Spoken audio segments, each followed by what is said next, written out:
Good morning class. हमने अपने पिछले लेसन में chapter 12 that is light start किया था।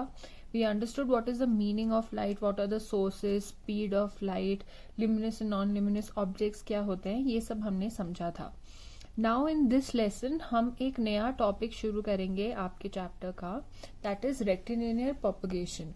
रेक्टिलिनियर प्रोपगेशन समझने से पहले हम थोड़े बहुत एग्जाम्पल्स लेंगे and we will be doing 3 activities. उसके बाद जाके we will be able to define कि रेक्टिलिनियर प्रोपगेशन होता क्या है।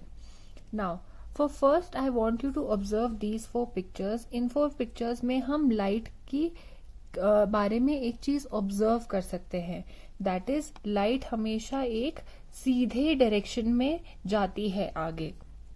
That means the if you see over here, यहाँ पे भी it is not a curvy line यहाँ पे जहां से कि लाइट पास होती है। It is always straight in the case of cars also, in the example of engine also, train का जैसे इंजन के आगे लाइट होता है।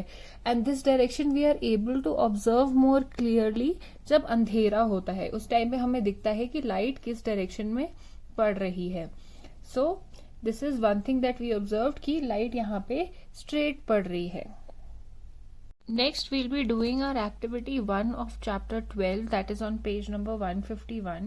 इसमें हमें क्या करना है, एक कार्डबोर्ड लेना है, कार्डबोर्ड के बीच में एक होल कर देना है, छेद कर देना है, and we need one more torch for it. उसके बाद इन अ डार्क रूम, मतलब उस रूम में कोई लाइट नहीं होनी चाहिए, एक हाथ से हम टॉर्च पकड़ेंगे और दूसरे हाथ से हम ये कार्डबोर्ड पकड़ेंगे जिसके बीच में होल है, और हम वो होल को प्लेस करेंगे टॉर्च की लाइट के सामने। व्हेन वी डू दिस हमें दिखता है कि यहाँ से एक पतली लाइट की रे पास हो रही है, एंड ऑल्सो ये जो लाइट पास हो रही है ये एक straight, if you can see over here, this is a picture from your book only, ये एक स्ट्रेट लाइन में पास हो रही है। तो यहाँ पे हमें क्वेश्चन है, we have to observe the path of light, मतलब लाइट का डायरेक्शन क्या है। तो इन दिस केस ये सीधा है। Now we'll be doing the second activity. इसमें हम अगेन हमें पाथ ऑफ लाइट, मतलब लाइट कौन से डायरेक्शन से आ रही है वो ऑब्जर्व करना है। इसको ऑब्जर्व करने के लिए एक बारी हम स्ट्रेट पाथ देखेंगे और एक कर्व्ड पाथ लिया है हमने यहाँ पे। ये दोनों तरीके से हम देखेंगे कि हमें दिख रहा है कि नहीं। So in the first case we'll watch a video for this.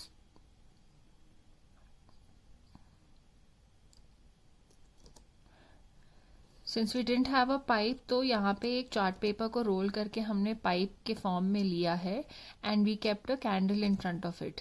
जब ये चार्ट पेपर को हमने सीधा रोल किया था तो हमें कैंडल सामने दिख रही थी, बट अभी नेक्स्ट केस में हमें वो बेंड करना है, थोड़ा सा मोड़ना है। In that case what happens, let's see,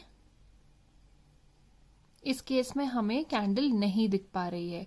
so this means जब हमारा पाथ सीधा था, जब हमारा चार्ट पेपर सीधा था, तब हमें लाइट दिख गई। जब वो कर्व था, बेंड हो गया था, मुड़ गया था, तो हमें नहीं दिख पाया था। दिस मीन्स जब पाथ स्ट्रेट होगा तभी हमें लाइट दिख रही है। दैट इज बिकॉज लाइट का पाथ स्ट्रेट ही होता है। Now we begin the third activity. तो थर्ड एक्टिविटी में भी हमें पाथ देखना है लाइट का, but it is slightly different. We'll watch a video for this. इसके लिए हमें 3 कार्डबोर्ड पीसेस चाहिए, ऐसे एक कैंडल चाहिए,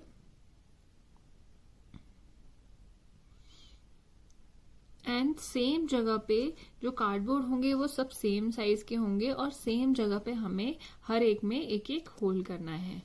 after this we light the candle, place these cardboard at a distance, equal distance पे हमने एक के पीछे एक एग्जैक्टली प्लेस कर दिए हैं ये कार्डबोर्ड्स। जब ये कार्डबोर्ड्स हमने स्ट्रेट लाइन में लगाए थे और उसी के एग्जैक्टली सामने एक कैंडल है, तब हमें ये वाले होल के थ्रू कैंडल तक का पूरा दिख रहा है। बट जब हम एक कार्डबोर्ड की पोजीशन चेंज कर देते हैं, then we are not able to see the candle any more. This means कि जब हमारा पाथ स्ट्रेट था, इसके बीच में कोई बेंड या कर्व नहीं था, then we were able to see the candle. That means जो लाइट होती है that travels in a straight line, again इस एक्टिविटी से प्रूव होता है। तो इन 3 एक्टिविटीज़ के बाद हम इस कंक्लूजन पे, हम इस रिजल्ट पे आ सकते हैं कि लाइट हमेशा एक स्ट्रेट लाइन में ही ट्रैवल करती है, और ये प्रॉपर्टी होती है जो लाइट की, जिसकी वजह से वो स्ट्रेट ट्रैवल करती है, उसको बोलते हैं rectilinear propagation. Now we'll be studying a ray, beam, convergent rays and divergent rays. तो एक रे क्या होती है?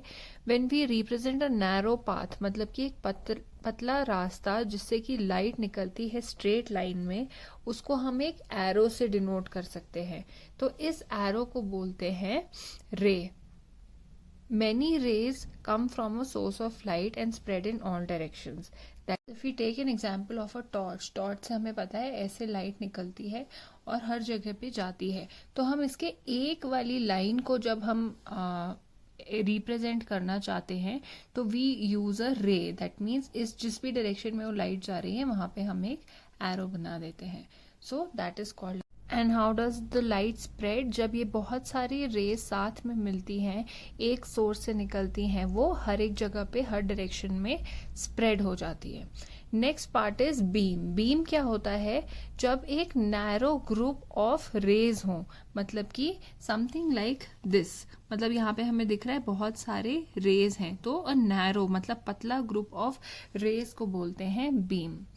Next part is divergent rays. Divergent rays होते हैं, मतलब कि हमारा source of light, let's say कि यहाँ पे एक सोर्स ऑफ लाइट है, वो बहुत छोटा होता है और रेज ऐसे डायरेक्शन में फैल जाती हैं. So these are called as divergent rays. पहले ये रेज साथ में होती है, then they move away from each other. दैट मीन्स वो एक दूसरे से दूर जाती हैं. So this is called as divergent raise.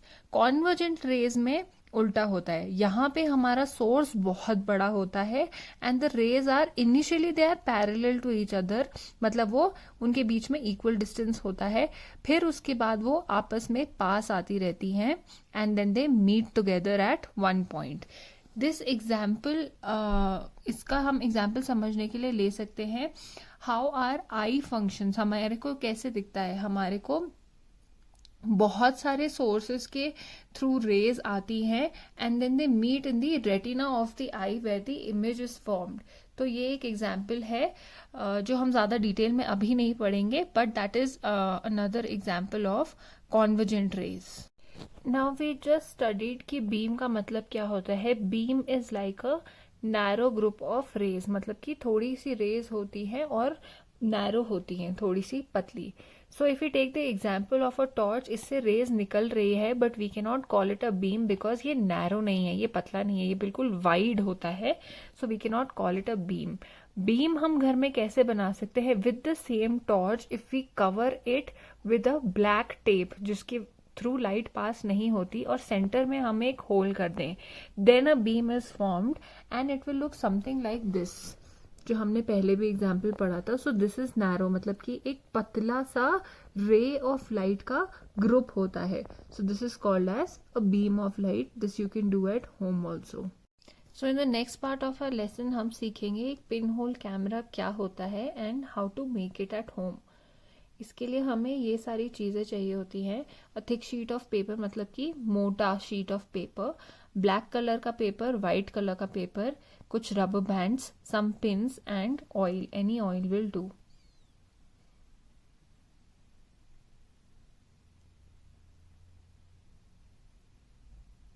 So first step होता है हम जो थिक शीट ऑफ पेपर होता है उसको रोल कर लेते हैं एंड ऐसे सिलेंडर के फॉर्म में बना लेंगे. आफ्टर दैट उससे थोड़ा सा छोटा शीट लेके हम वैसे ही एक और सिलेंडर बनाएंगे जो कि फर्स्ट वाले सिलेंडर से साइज में छोटा होगा. जो थिक वाला सिलेंडर है उसको हम ब्लैक शीट ऑफ पेपर से कवर करेंगे and we'll put a rubber band around it ताकि वो फिक्स हो जाए. फिर हम उसके आगे एक पिन से होल कर देंगे, और जो छोटा वाला सिलेंडर होगा उसको हम वाइट शीट ऑफ पेपर से कवर कर देंगे आगे से and we'll put this rubber band around it again to fix it. Next step में we'll put some oil on the white sheet of paper. Now why are we doing this? Because जब हम white sheet of paper में oil डालेंगे तो वो translucent हो जाएगा. Translucent if you remember वो होता है जिससे कि light completely pass नहीं होती, clearly नहीं दिखता है लेकिन थोड़ा बहुत दिखता है. Now our next step is हम ये छोटे सिलेंडर को बड़े वाले सिलेंडर के अंदर डालेंगे. ब्लैक शीट के पीछे वाइट शीट वाला पार्ट होगा दूसरे सिलेंडर का. This is our pin hole camera. अब इसका फंक्शनिंग कैसे होगा? How does this pin hole camera works is,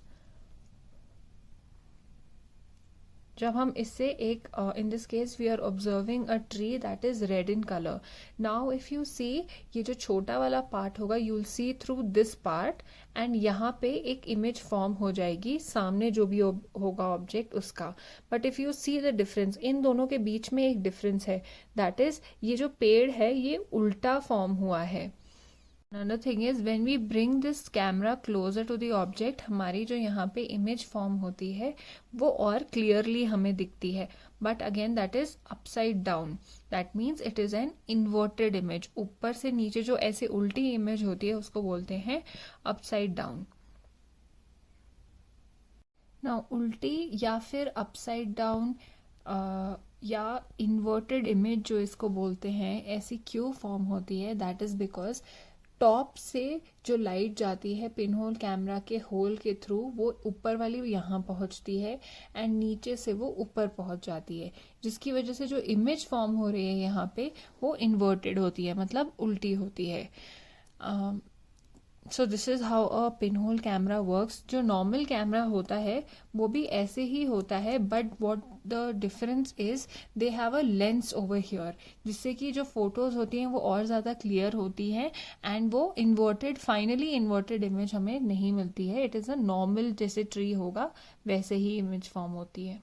अब हम पिन होल कैमरा को जब हमने बनाया था उससे हम क्या कंक्लूड कर सकते हैं वो पढ़ेंगे. Firstly the image in a pinhole camera will always be vertically and horizontally inverted. हमने देखा था कि वहाँ पे ट्री का जो इमेज बना था वो उल्टा बना था. Similarly if you take the example of a candle in a pinhole camera, जो हमारे अंदर वाले सिलेंडर के वाइट वाले जगह पे फॉर्म होगा image of the candle, it will be inverted, मतलब उल्टी कैंडल होगी. सिमिलरली कोई भी ऑब्जेक्ट होगा, for example a human being also, वो भी अपसाइड डाउन होगा, उल्टा होगा, ऊपर से नीचे इन्वर्टेड होगा. बट यहाँ पे एक और चीज है, vertically and horizontally inverted. Vertically inverted मतलब ऊपर से नीचे उल्टा, हॉरिजॉन्टली मतलब साइड वेज भी उसकी डायरेक्शन चेंज हो जाती है. तो इन दिस केस और दिस केस और in the case of trees हमें वो नहीं दिखा था.